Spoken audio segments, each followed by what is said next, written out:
Welcome to part 3, preparing your survey. In this part of the course, we will cover validity and reliability, question type and statistics, and we'll touch on collecting data and reporting considerations. Your survey will typically follow in this order. The first thing you're going to have is a consent form, and this could come from your IRB or you could use the GDPR guidelines. The European Union has set up the General Data Protection Regulation.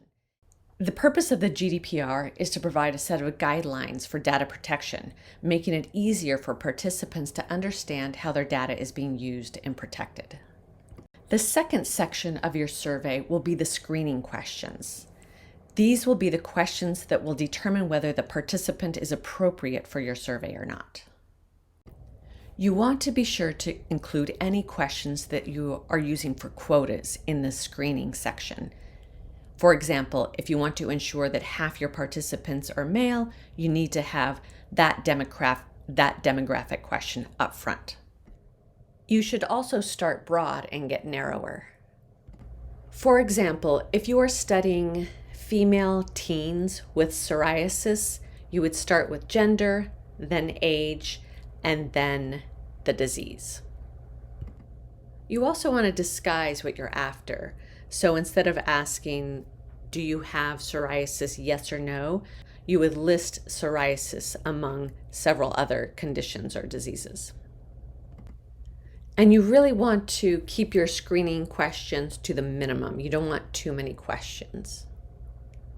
After the screening questions, then you get into the general questions, the purpose of your survey. And you want to start with questions that are broad and easy to answer. You don't want to scare people off with questions that are too hard to answer early on. You want to build somewhat of a rapport with the respondents. And then you will move into more specific questions. And you always want to keep an eye out for using validated questions from other sources where possible. And then you end with the demographic questions, leaving the most sensitive questions like income to the end. Like any good piece of research, you will likely be building on previous findings. In some cases, you will have the opportunity to use specific questions that were used in other studies. Depending on your research objective, a good proportion of your survey questions may come from other reputable sources. We've already mentioned that the consent form can come from the IRB or GDPR. Demographic questions might come from the US Census, and your literature review may provide questions used in previous research, including validated questions, like the Children's Dermatology Life Quality Index. That's the CDLQI. As you are pulling your questions together for your survey, you want to consider validity and reliability of the questions. As a reminder, validity has to do with measuring what you think you're measuring, and reliability has to do with getting a consistent measure. For example, if you're studying a skin condition that is affected by the weather or seasons, you may need to control the timing of your survey to get a reliable measure. Now let's take a closer look at validity. Imagine these statements are intended to measure the effect treatment A has on quality of life. So looking at statement 1, treatment A improved my quality of life, versus statement 2, my quality of life improved after starting treatment A. Which do you think would be a better statement for measuring quality of life as an effect of treatment A? Statement 1 explicitly links QOL to treatment A, whereas statement 2 is a little bit more ambiguous. In statement 2, QOL may be affected by other factors that occurred after starting treatment A. Furthermore, statement 2 could be interpreted in more than one way. Statement 2 could be read as a direct effect of treatment A on quality of life, or it could be read as a milestone where other factors affected quality of life. For example, maybe the respondent won the state championship at the same time they started treatment A. making statement 2 both a less reliable and less valid measure. Let's talk a little bit more about validity. There are two categories of validity, internal and external. External validity is the extent to which you can generalize your findings of a study to other settings or groups. In other words, can your findings apply to all patients in real-life scenarios? Internal validity is associated with the controls in your study or survey. That is, eliminating alternative explanations for a finding. Quantitative studies are generally more internally valid, whereas qualitative studies are generally more externally valid. Close-ended questions are controlled. The respondent can only answer the questions you offer to them, whereas open-ended questions are not controlled. The respondent can enter anything they want in their own words. Close-ended questions will be more internally valid, whereas the open-ended questions will be more externally valid. There are several types of internal validity, but we're just going to talk about a few that you might run into while doing survey research. In surveys, we often encounter construct validity because we use multiple questions to answer a particular construct, such as anxiety, depression, or in our case, quality of life. When measuring quality of life, you're likely to have several statements or questions that measure it. In your analysis, you can determine how well the questions did at measuring that construct. For example, we may find in our analysis that Statement 1 did a better job than Statement 2 at measuring quality of life. Content validity refers to the extent to which a measure represents all facets of a given construct. So when you put together close-ended questions that are intended to cover the range of possible responses, you just want to make sure you've captured them all. So in our example with describing a skin condition or symptoms, you want to make sure you have all possible symptoms listed and have a space for them to add their own with it, other. Doing qualitative research before your quantitative survey can help you figure out what all the facets are of a particular thing you're studying. Criterion validity is how well one measure predicts the outcome for another measure. For example, how well does treatment duration predict QOL? You can improve reliability and validity by using standard measures for common constructs. As mentioned earlier, you can use the Children's Dermatology Life Quality Index for measuring QOL, or you can use the U.S. Census or questions from the World Health Organization for demographics and other health-related questions. By using validated measures, your results are also more comparable and relevant to other research.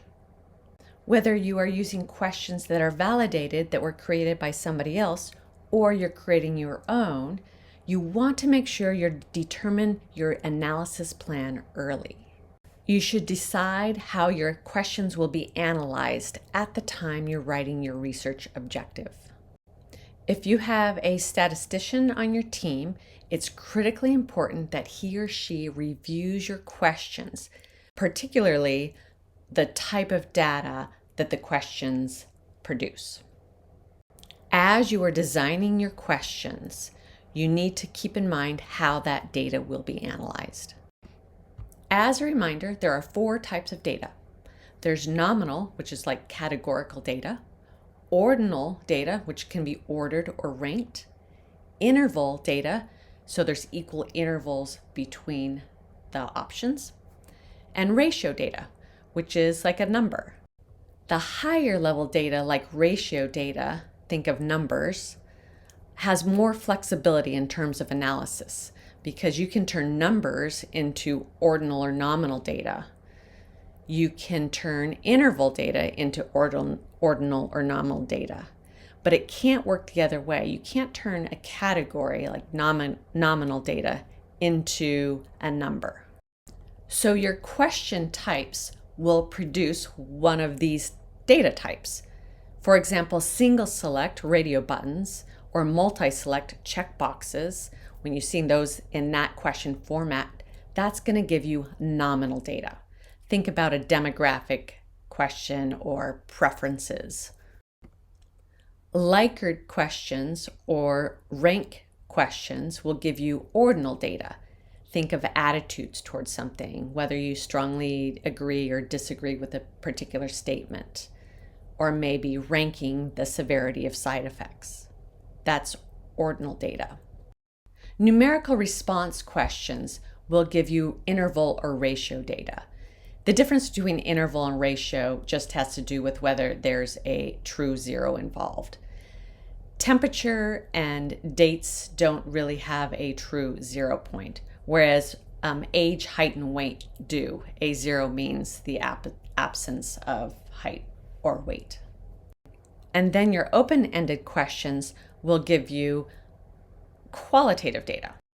You may just use the verbatim responses from your qualitative data or code and summarize that data looking for themes. But let's talk a little bit more about Likert scale data because it's so common in survey research.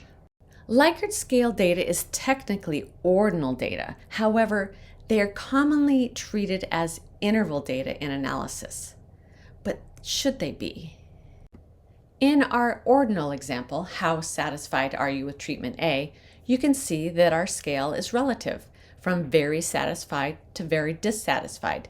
In this case, the distances between the options are not necessarily equal.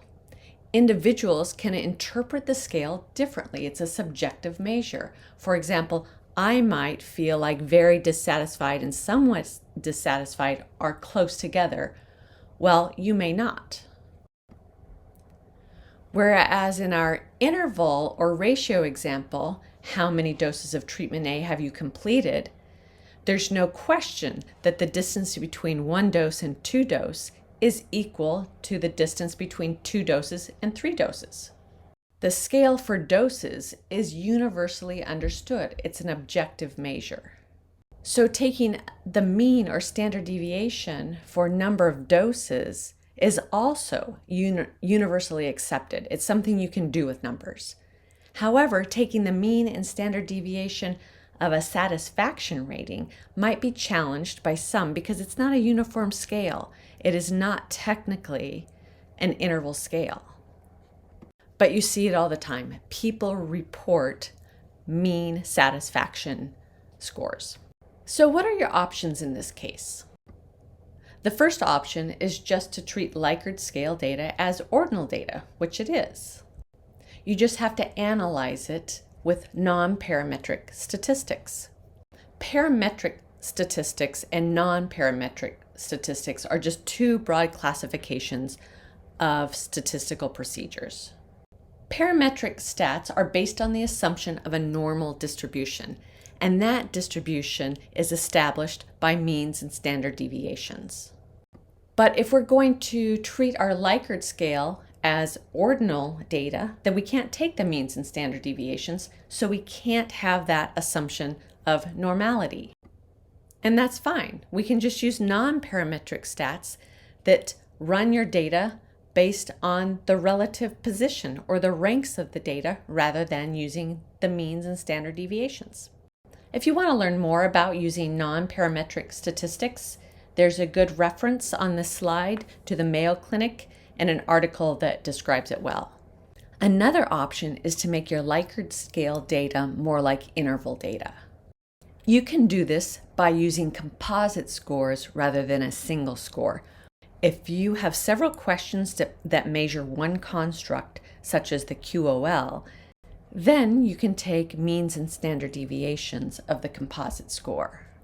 Or you can increase the number of points in your scale. For example, you could go from a 5-point scale to an 11-point scale. Using numbers in combination with your scale wording can help respondents think of their scale as a regular interval. Parametric statistics tend to be a bit more powerful than non-parametric statistics. So shifting towards interval data may be something to consider. Statistical tests have a set of assumptions and data requirements that need to be considered when crafting your survey questions. The statistics you run will depend on the type of data you collect. There are several resources available to you online to help you determine what the appropriate test or data type is for your analysis. This is just one example taken from Health Knowledge.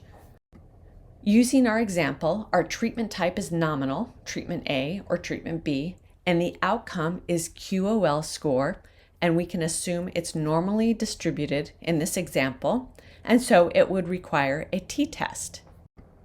We're going to compare two means of a QOL composite score between treatment A and treatment B. But now suppose our outcome, our QOL score, is not interval data. Let's suppose it's Likert scale data, or it's not normally distributed, or perhaps we didn't have a big enough sample. We had fewer than 30 respondents. In that case, we could use a non-parametric equivalent, such as the Mann-Whitney U. These are just examples of how you might consider your data types and analysis. As you are constructing your questions and considering analysis, you also need to think about the length of your survey. Survey fatigue used to be confined to survey length and the degree of question difficulty. Now we have the sheer volume of surveys to contend with. Everyone is sending out surveys. To determine the maximum survey length in your case, you should consider your sample frame. Are the potential respondents in your frame inundated with surveys? And how invested in the survey will your respondents be? Are you providing an incentive? In terms of your survey itself, you should consider how demanding the questions are. Open-ended questions are going to be more taxing than closed-ended questions. And ultimately, how long is the survey? Keep in mind that while incentives can increase engagement, you may also attract gamers, people who are trying to do multiple surveys to increase their incentive amount. While survey length tolerance is highly dependent on the type of respondents you're likely to get, it's a good rule of thumb to aim for something less than 10 minutes. The most critical questions for your research should be answered sooner in the survey if possible, to avoid fatigue affecting those answers. Once your survey is programmed, you want to test it a lot. We recommend not only testing the survey in the field, but test the survey data as well. Once you get a handful of surveys back, make sure your data looks complete. Be sure to track the disposition of the responses. In most cases, your survey host will do this for you. But if you're doing this on your own, you will need to track the number of people who were sent the survey, the number of reminders sent, the partial and full completes, and the number you discarded upon review. Ideally, your screening criteria will weed out any respondents who would be inappropriate for your survey. However, sometimes you can't recognize a survey that should be discarded until you've received the data. When you're doing your initial data check with those few surveys you've sent out, that's a good time to develop a system for discarding bad surveys. Criteria for discarding a survey might include the amount of time they spent on the survey. For example, if it was a 10-minute survey and they spent less than a minute. You might also look at whether they flatlined their responses. For example, they just entered the same number on scaled responses throughout the entire survey, or whether they entered gibberish in the open-ended questions. Or they could have entered conflicting or implausible responses. For example, they said in one question that they had never tried treatment B, and another question they responded that they preferred treatment B. You can also add redundancy. You can put in questions just to check the consistency of respondents' answers. Have a complete data set. You will code your open-ended responses. You need to look at the other responses, such as when I touch my skin, it is hot, and make sure it's not represented in the close-ended responses of that question. If it is, you simply backcode that and treat that as, in this case, option 5, warm to the touch. The person running the stats should also prepare the data for the stats package. For example, SPSS, JASP, and R require your data to be in a very specific format for running your statistics. Crosstabs, or your frequency tables, will be your working document to do the analysis. It provides the most comprehensive view of your data. The columns are data points from which you can slice your whole data set, and the rows represent the individual questions and responses in your survey. The frequency tables can be easily misread. You want to make sure you understand what the base is for each column. For example, looking at the female column, there are 236 females in this data set, and 30% of females gave a fair rating. Some people make the mistake of misreading tables. It is not 30% of those who gave a fair rating are female. It's the other way around. Most of your reporting challenges can be minimized with the advice provided in part 1 of this course. So as a reminder, be sure to understand your journal or conference manuscript submission requirements as early as possible. Document your research challenges and the decisions along the way to minimize confusion as your research team changes over time or as the timeline is expanded. And you can avoid rework by involving the statistician and the writer as early as possible. This wraps up part 3, preparing your survey. In summary, keep validity and reliability in mind as you're crafting your survey. Use previously validated questions where possible. Carefully consider question format like data type and scale given your analysis plan and the statistics you're going to use. And as you're composing and programming questions, keep that analysis discussion going in your head and involve other team members, especially the person running the stats. Be mindful of length and fatigue given your sample frame, and carefully track the progress of your data collection in your disposition. That concludes our course. If you have any questions, please feel free to contact us at Launchbox.